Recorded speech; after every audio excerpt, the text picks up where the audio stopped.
आज 1 नवंबर 2025 को मध्य प्रदेश का 70वां स्थापना दिवस मनाया जा रहा है।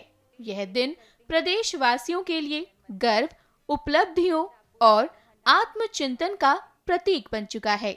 इस राज्य ने बीते 7 दशकों में विकास की जिस लंबी यात्रा को तय किया है, वो पूरे देश के लिए प्रेरणा स्रोत मानी जाती है। इस ऐतिहासिक अवसर पर मुख्यमंत्री डॉक्टर मोहन यादव ने भी नागरिकों को हार्दिक बधाई और शुभकामनाएं दी। मध्य प्रदेश अपने 69 साल पूरे करते हुए 70वें जब प्रवेश कर रहा है, तो इसका लंबा सुदीर्घ वो दौर 1956 का, जिसको पूरे देश से बचे हुए इधर से उधर से 3-4 राज्यों को मिलाकर जब मध्य प्रदेश की रचना बनी, तो मध्य प्रदेश में मध्य भारत, हमारा मालवा से लेकर चंबल का बेल्ट, उधर से सीपी एंड बरार का कुछ हिस्सा, महाकौशल और विंध्य का हिस्सा, अलग अलग प्रकार से सब मिलाकर के मध्य प्रदेश जब बना, तो सच में हमारे इस शरीर की रचना के समान जो मध्य प्रदेश को उपमा दी गई है कि मध्य प्रदेश ये देश का दिल है।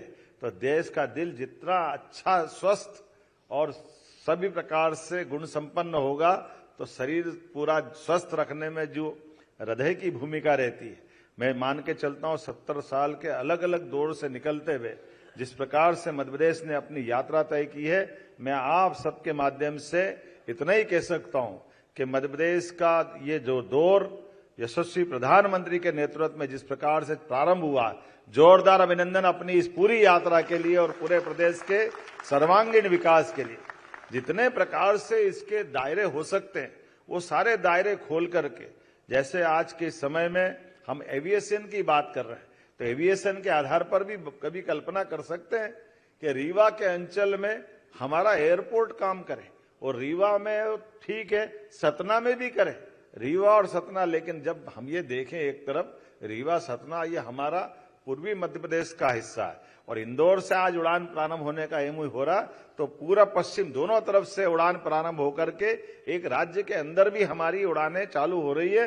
ये हमारी विभाग के साथ, जैसे नायडू जी ने इशारे में कहा और खुल के भी कहा कि एक राज्य की इंट्रा स्टेट भी उड़ानें चलती है, तो कितना अच्छा लगता है। जोरदार अभिनंदन करो। हमारे राज्य के अंदर भी विकास की वो सब संभावना है जिसके आधार पर हम अपने पूर्वी और पश्चिमी मध्य प्रदेश को जोड़ रहे हैं। और केवल ये नहीं, इसके पहले से हमारा अपना एविएशन विभाग के माध्यम से हमने अपने राज्य के अंदर भी रेगुलर फ्लाइट टूरिज्म के माध्यम से भी, चाहे सिंगरौली हो, जबलपुर हो, और आने वाले समय में आज जो हेली सर्विसेज की नई शुरुआत की, वह सच में हेलीकॉप्टर सुविधा के बलबूते पर पूरे देश का एकमात्र राज्य मध्य प्रदेश है जिनने एक साथ सब सेक्टर में आज से प्रारंभ करने के एमओयू किए। जोरदार अभिनंदन करें। और बाबा महाकाल से प्रारंभ करके इसकी जो 20 नवंबर के बाद शुरुआत होगी, और कितने अच्छे प्रकार से इसकी रचना डिजाइन बनाई गई। कहां एक तरफ हमारे 2 ज्योतिर्लिंग है, एक बाबा महाकाल और एक बाबा ओंकारेश्वर। दोनों ज्योतिर्लिंग के लिए इंदौर उज्जैन के साथ हमारी हेली सर्विसेज, अभी तक तो हम 4 धाम में उत्तराखंड, गंगोत्री, यमुनोत्री में ही सुनते देखते थे, और वो वहां की हेलीकॉप्टर सर्विसेज की सुविधा बहुत अच्छी भी है, लेकिन थोड़ी थोड़ी डरावनी भी है। पकड़ पकड़ के ऐसे बिठाते जैसे बस में बिठाते। थोड़ा कभी कभी ऐसा लगता है वो हेलीकॉप्टर का पंखा बंद ही नहीं हुआ, उनको यात्री जल्दी से जल्दी पहुंचाना है। हमको लगता देख भाई देख, गड़बड़ नहीं हो जाए, तो उधर पंखा चल रहा है, इधर हेलीकॉप्टर है, गेट बंद हो रहा है, उधर बाहर निकाल रहा है। ऐसा पुराने जमाने की रोडवेज की बस याद दिला देते। लेकिन बड़ी अच्छी सुविधा, क्योंकि पैदल चलना बड़ा कठिन जाता है। लेकिन हमने कहा कि जरा इससे अनुभव ले लो भाई।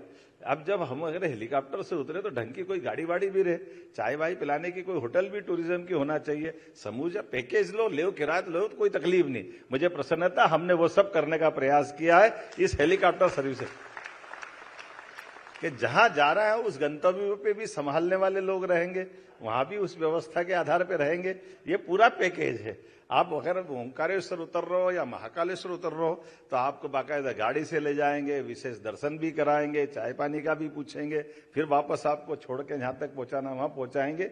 ये सारे, और केवल धार्मिक नहीं, आपको कान्हा बांधवगढ़ भी पहुंचाना है, तो यहां से जब जाएंगे तो वहां भी आपकी उसी प्रकार चिंता होगी, प्रॉपर तरीके से पूरा पैकेज समग्र रूप से। मुझे लगता है कि ये मॉडल देश के बाकी राज्यों के लिए भी अपनाने के लिए बहुत अच्छा रहेगा कि हाँ, हमारे लिए पर्यटक भगवान स्वरूप होते हैं। हम हमारे व्यवसाय की दृष्टि से तो देखेंगे, लेकिन सेवा के माध्यम से ये जो नैसर्गिक सौंदर्य हमारे पास परमात्मा ने दिया है, जिसके आधार पर हमारे प्रदेश के अंदर बहुत सारी चीजें हैं। धार्मिक पर्यटन की दृष्टि से 2 ज्योतिर्लिंग है, हमारा जो वन्य जीव प्रबंधन और वन्य जीव की अंदर की क्षमता, आज पूरे देश के अंदर सबसे ज्यादा टाइगर कहीं है तो हमें गर्व है मध्य प्रदेश में है, सबसे ज्यादा लेपर्ड कहीं है तो हमें गर्व है हमारे अपने प्रदेश के अंदर है।